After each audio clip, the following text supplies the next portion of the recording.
As your fame and wealth grew over the years, did your expectations change when it came to, rich people and how rich people walked around and how they did this? Because I teach young people, hey, you can be wealthy.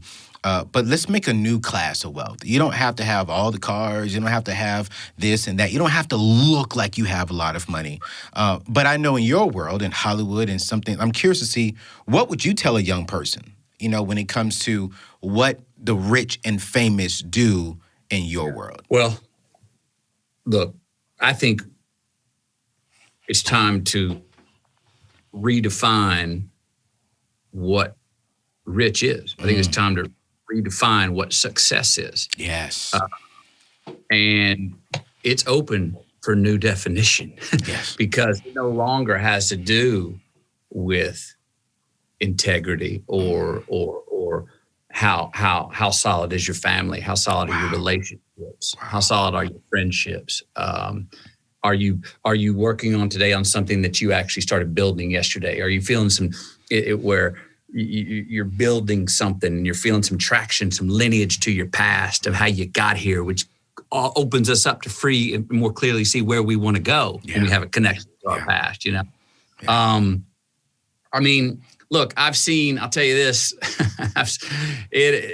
the one with the most toys when they die, as far as is not usually the happiest. Yeah. I mean, we're brought up on retail therapy. Yeah. You know what I mean? That's it. Go get the thing. Whose name do I have on my back pocket or on my shoe? Yeah. And that can get us indoors, but that doesn't cook the food. Come on. That can get us a seat at the table, but that doesn't cook the meal. Come on, man. What I'm saying. Yeah. So if we go, try and be courageous enough to go. And it's hard when we're young to know what the heck matters to us, man. And I want to say this to everyone out there. You may not know what you want to do.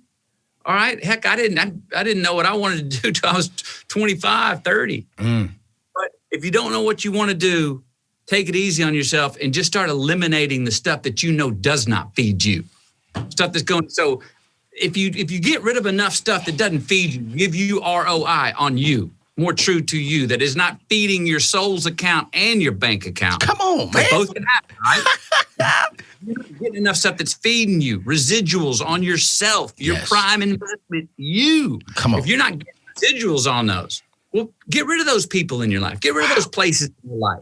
Get rid of those habits in your life that you keep going, that one doesn't seem to pay me back. Why do I got a hangover every time I hang out with so-and-so? Maybe it's the conversation they're talking about. Maybe it's who they talk about. Maybe it's every time I walk away after they gossip, I'm wondering if they're talking on me. Get rid of those things in your life and go, I got 24 hours in a day. I'm going to start picking things. If I get rid of enough if I eliminate the stuff that does not feed me, I will inevitably have more things in front of me that will feed me. Get rid of the junk.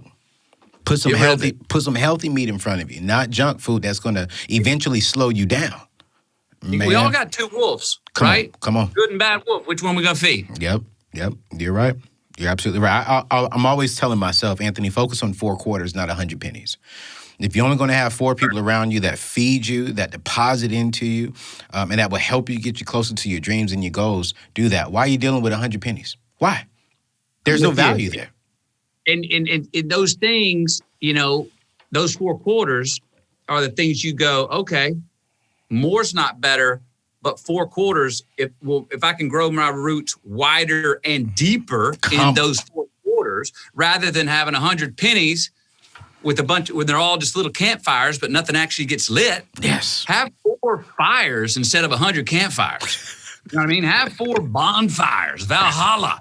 Let's have 4 ones that you're like, man, that's a garden I like to tend. Yeah. That garden needs work and maintenance, and I like going there because it feeds and pays me back, whether that's family, career choices, whatever. But yeah, I've had that before, where I had 6 things on my desk. I had a music label and I had a production company that all of a sudden one day my production company, I'm paying salaries to 6 people, I'm paying rent. And one day my production company, I looked at the phone number came up from my own production company. And I went to pick up the phone and my hand paused. And I looked at my hand, I was like, you don't want to pick up the phone. And I went, that's a call from your office from somebody you're paying told me, well, you're paying the rent. You've got a lot of outgoing money. I was like, that doesn't make sense. What did you create? So I didn't answer the phone. Instead, I waited till the ring quit. I called my lawyer. I said, shut down the production company, shut down the music company. I feel like I'm making C's in 6 things. I want to get rid of the production company, the music company, so I can make A's in 4. Yes. So I got rid of some of that junk on the desk that I was not my primary, where I was needed, where I love to go on Monday morning, where I could really put some more wood on that fire. Yeah. One of my mentors said, I'm curious if you agree with this. He said, Anthony, you're going to have a lot of flaws. He said, I disagree with the statement of focus on your flaws and then just let your strengths just linger out there. He says, no, the key thing is to acknowledge your flaws, but focus on your strengths. And when you focus on your strength and you acknowledge your flaws, you can eventually pick them up. But sometimes let them go. Just let them go and allow your strengths to be your strengths, and then surround yourself with people who are stronger in the areas that you're not strong in. I love it. And so I love it. Call it, we're taught to sort of inherently dissect our failure.